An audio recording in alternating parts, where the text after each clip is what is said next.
Solitude, Part 5, Encounter with Ourself. Hello, everyone. I'm Dr. Gary, and thank you for giving me a few moments of your time to go on this learning journey.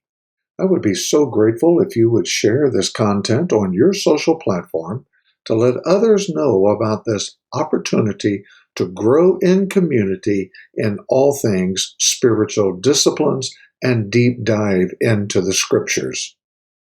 Well, understanding that solitude is a place of pain and that we attempt to repress that pain or ignore it altogether.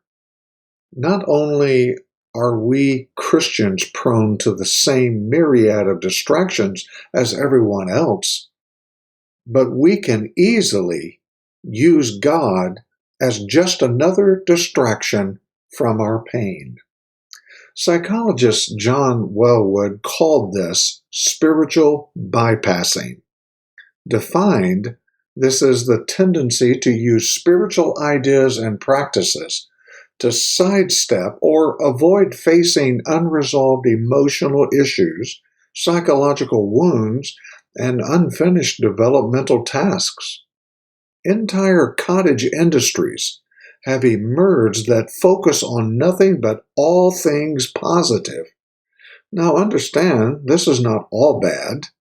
Life is deeply beautiful and full of pain at the same time. So what are we supposed to do with this myriad of emotions?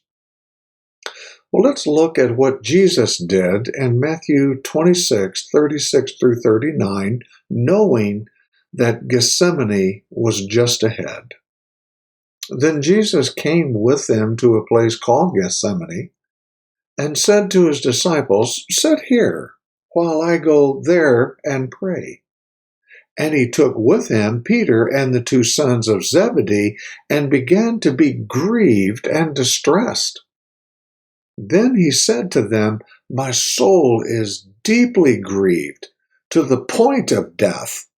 Remain here and keep watch with me." And he, Jesus, went a little beyond them and fell on his face and prayed, saying, "My Father, if it is possible, let this cup pass from me. Yet not as I will, but as you will." Notice the following observations about this narrative. In Luke's version of this story, Jesus went as usual, or translated, as was his custom. In other words, he had a habit of going away to the eremos, the wilderness. He told the disciples to sit here while I go there to pray. Jesus became sorrowful and troubled, not that he became happy and joyful. In other words, he began to touch his pain. He was overwhelmed to the point of death. We see Jesus going to the place of pain. Have you ever been there, to that place? I've experienced it. I've been there. In this place of pain, Jesus does not distract himself from it. Rather, he meets it head on. How?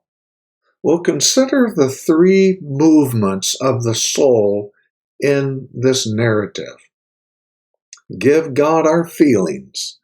He said, "My soul is deeply grieved to the point of death." Give God our desires. "Lord, if it's possible, Lord, I don't want this cup. Just pass it on by and let's remove it, Lord. I don't want it."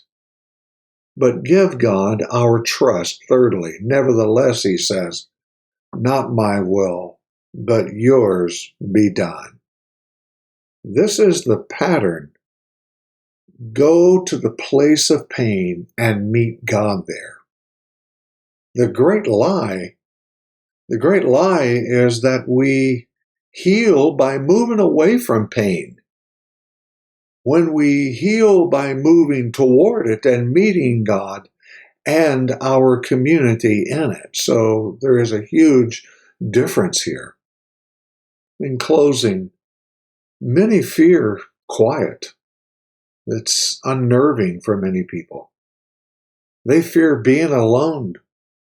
Many are terrified by what is just under the surface and by what may come up in solitude. Remember the words of Jesus, do not be afraid. In the depth of darkness, there is a loving Savior waiting for you and I. Thank you so much for giving me a few moments of your time. Until we can meet again, we bid you Godspeed. Bye for now.